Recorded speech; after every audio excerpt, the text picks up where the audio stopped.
Ooh, look at that. Most of you who are watching have a chopstick laying around. I think it'll be the sharpest you've ever had it. And if it works for you, give the video a thumbs up, okay?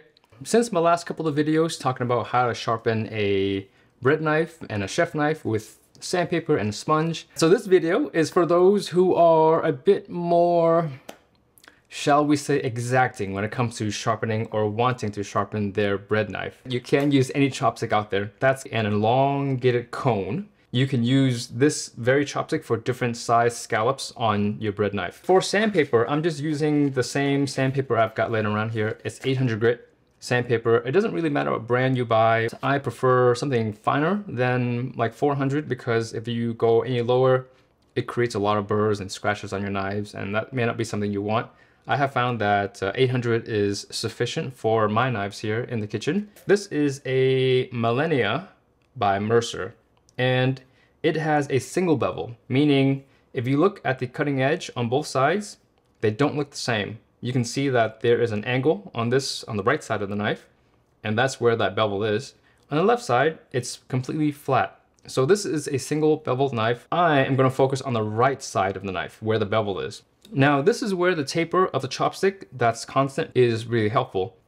And all you got to do is move your chopstick and see where the chopstick, where the sides or the edges of the chopstick fills in the scallop. So once you've established exactly where on the chopstick you need that sandpaper, now you can get your sandpaper and you can wrap your chopstick, or you can cut and hold your chopstick and kind of hold the sandpaper like this. I personally find it easier to just simply cut off a piece of the sandpaper and roll a chopstick inside of it. Now, if you want to roll at an angle, you can. Just be aware that when you roll your paper at an angle, it leaves these edges that are exposed, and that could cause a problem during sharpening. So I like to roll my paper like so. And then as I need to, I can just unroll the paper and I can get a new fresh area of sandpaper. Over the years, a lot of the knife makers and manufacturers that I have reviewed have all reached out and said, hey, if you ever open up an e-store, we would love to have you represent us. It was really due to the responsibility I felt towards these makers and these manufacturers that I thought I would want to represent them on a global scale. And that's how I opened up Perfection Store. It's been really incredible to be able to work with over 100 independent craftsmen in Japan on different knives that we carry. I just want to say thank you to all of you who've made this possible. Hop over to perfectionstore.com and have a look around. You want to find an approximate angle. That way, all of the scallops be sharpened roughly at the same angle. It'll make it a lot easier for yourself and definitely would yield a better edge. I start at, I don't know, I want to say this is like a 20-degree angle. If you're too close to a perpendicular angle, the paper will get caught and most likely will get cut. So what you want to do is start at a slightly shallower angle, and you want to just go really gently, and you want to lean the chopstick slowly until you find there is no friction. And then when you feel this friction, you want to back off, and you're trying to sharpen in between the peaks. And I'm going to hold the angle from the heel all the way to the tip of the knife.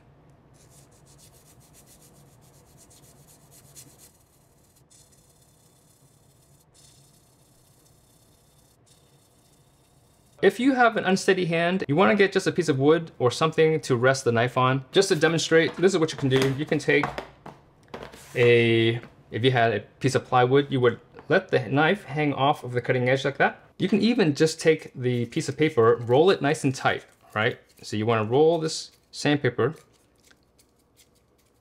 to the same width as the scallops. And you don't need a lot of time, maybe 10-15 seconds per scallop.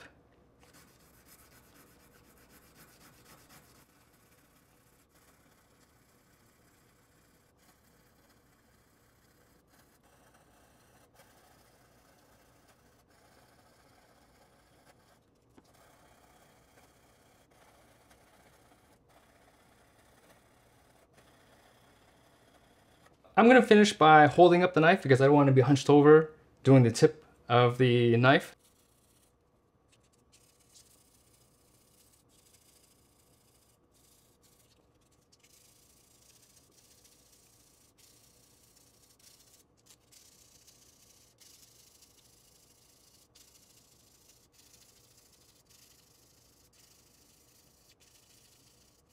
Because you're sharpening the right side of the knife, the burr will appear on the left side.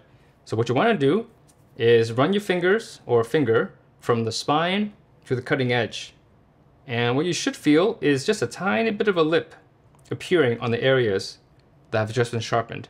All right, so to deburr the knife, all I'm gonna do is take my rolled paper and I'm just gonna run along the flat side of the knife, just real gently.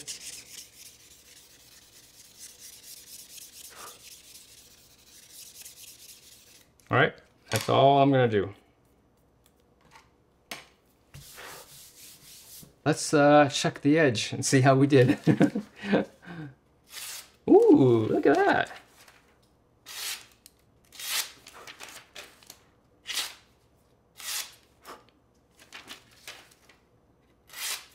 The paper leaves a lot of micro materials on the cutting edge, but you can see this cuts pretty well. So those are the areas, those are the scallops in between the peaks of the knife. I'm not worried about the peaks at all. And so this method here, I have found have yielded the best result as far as the amount of time and investment it takes. And I'm sure most of you who are watching have a chopstick laying around. If you didn't want to use any chopsticks, simply roll up the sandpaper and you can actually just use the sandpaper as is.